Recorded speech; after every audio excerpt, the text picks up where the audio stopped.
Alright, what is up, YouTube? Today is going to be the 17th and final episode of the New York Knicks My GM. If you haven't checked out the other 16 episodes, I'd advise checking out at least a couple of them. I mean, I know it's a lot of episodes and probably hours of gameplay, so I'm not expecting you to go check out every single one.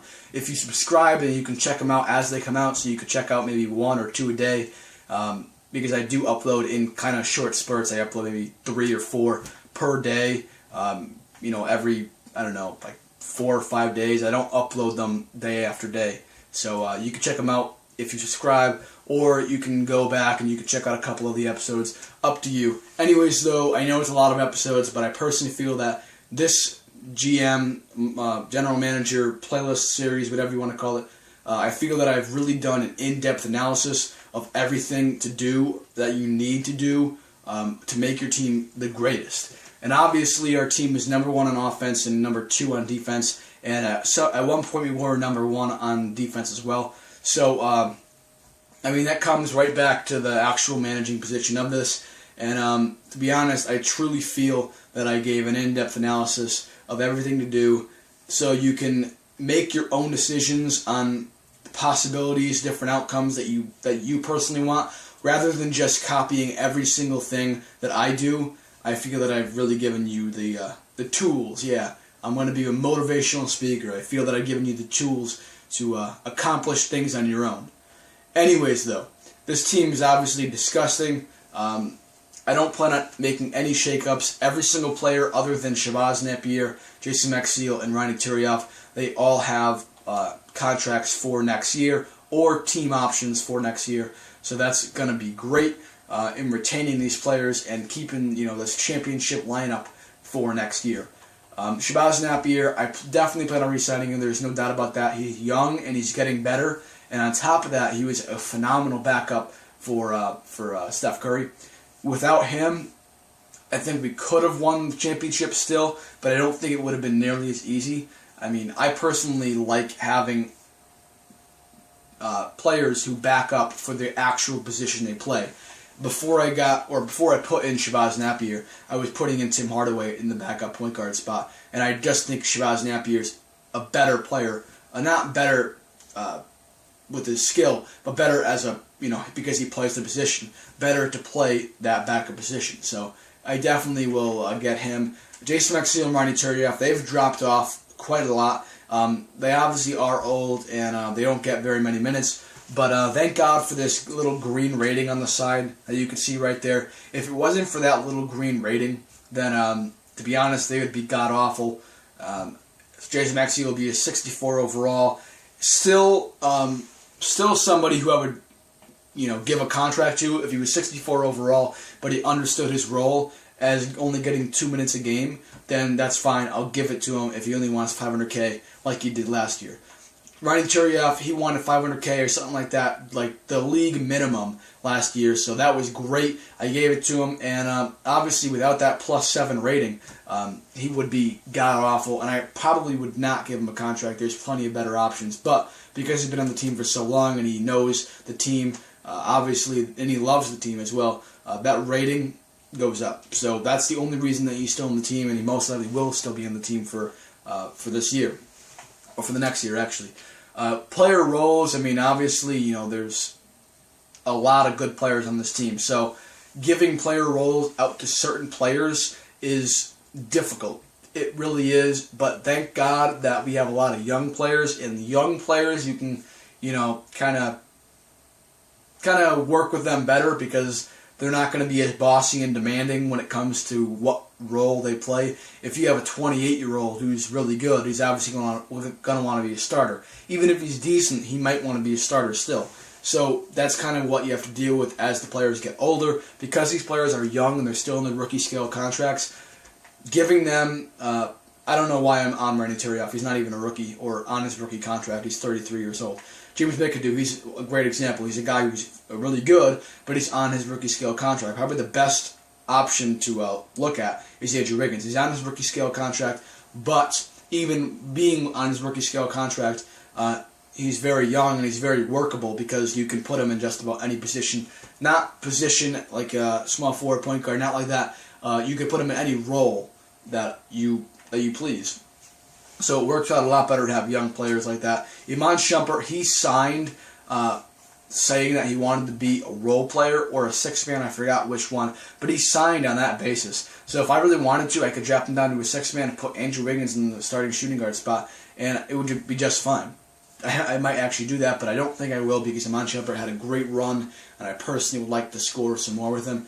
So anyways, roles, bench warmer obviously, prospect, I guess I can consider him that. He's not going to get a ton of minutes, but whatever. Not going to get a lot. He's going to get a lot. Not going to get a ton, though.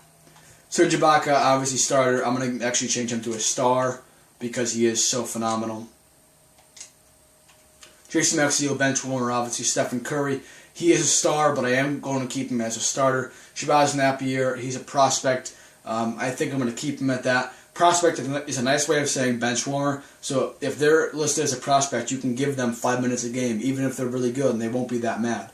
Obviously, if I give Andrew Wiggins 5 minutes a game, he might get a little bit mad, but if I give him maybe 12 minutes a game, he's not going to be too upset. So that works out great, giving them the role of prospect. Carmelo Anthony, he's obviously a star. To be honest, I gave him 20 minutes a game for, I don't know, a half the season because I didn't notice that the coach kept Carmelo Anthony out.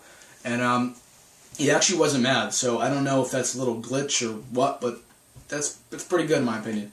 We obviously have LeBron James, star, is going to get as many minutes as he pleases. To be honest, obviously like 30-something minutes, 36 minutes is the max, so I don't think he would get any more than that, but he can get any minutes that he wants. TJ Warren, prospect, like I said, nice way of saying bench warmer. He's going to be getting more minutes than a bench warmer, though. He's not just going to be a bench warmer.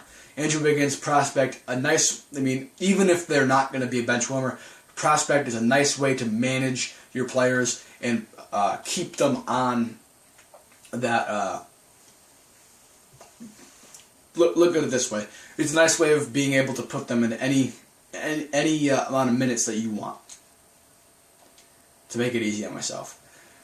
Staff signing. That's kind of the next thing up. By the way, because we had so much money, we ended up being able to max out every part of the budget other than our, I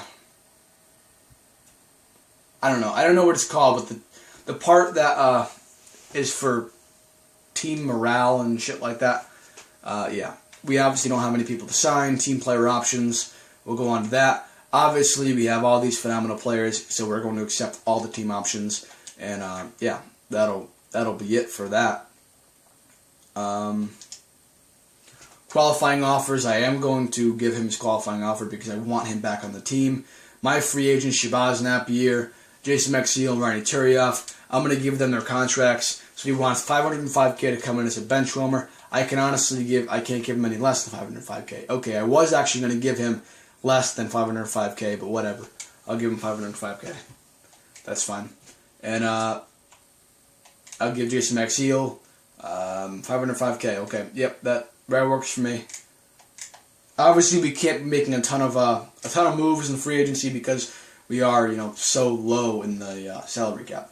So then we have the NBA draft. To be honest, I don't really have any good picks, and so I'm just going to go ahead and skip that. We need to target Jamie Pearson. I'm just going to say won't draft, whatever. And looks like we just skipped that. We have this guy, Everett O'Neal, who I don't know how good he is. And we have Dustin Newsome. I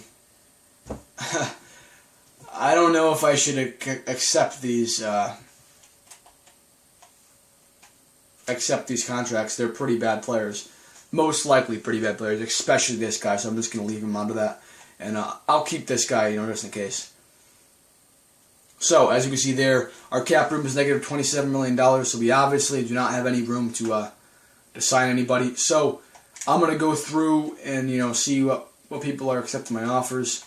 So, obviously, these two are going to accept my offers. And, wow, KD is a free agent. So, that's actually a nice thing if you want to shape your team around perhaps getting Kevin Durant in the future. You could do that right there if you know what year he's going to be a free agent. Kevin Durant will be a free agent in the 2016 offseason. So we can head on to... actually, you know what? Okay.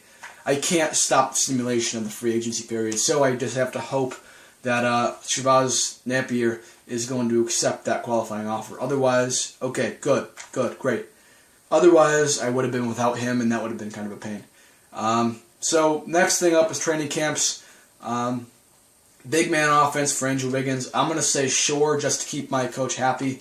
It's not really a matter of he needs it. It's a matter of keeping my coach happy, which is a big thing. You don't want to piss off your coach too much because he obviously makes the team better as a whole. So try to keep your coach happy as much as possible.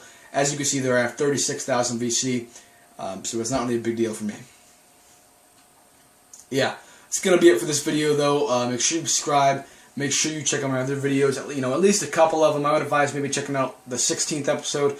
That was a championship episode, the last championship we just won. So I would advise checking out that.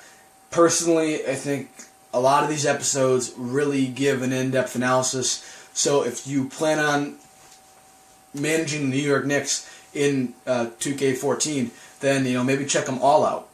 Check out all the videos. It's totally up to you, but at least subscribe to me so you can check out my future videos. That's the least I can ask of you. And share everything with your friends. If you have any friends that want to learn in general stuff about basketball, this isn't just because 2K is so realistic. It's not just solely about the game. A lot of this stuff could potentially happen in real life. Obviously, not all of it. I doubt LeBron James will be able to go to the New York Knicks this coming off season. But yeah, make sure you subscribe. Make sure you share my channel with your friends. And thanks.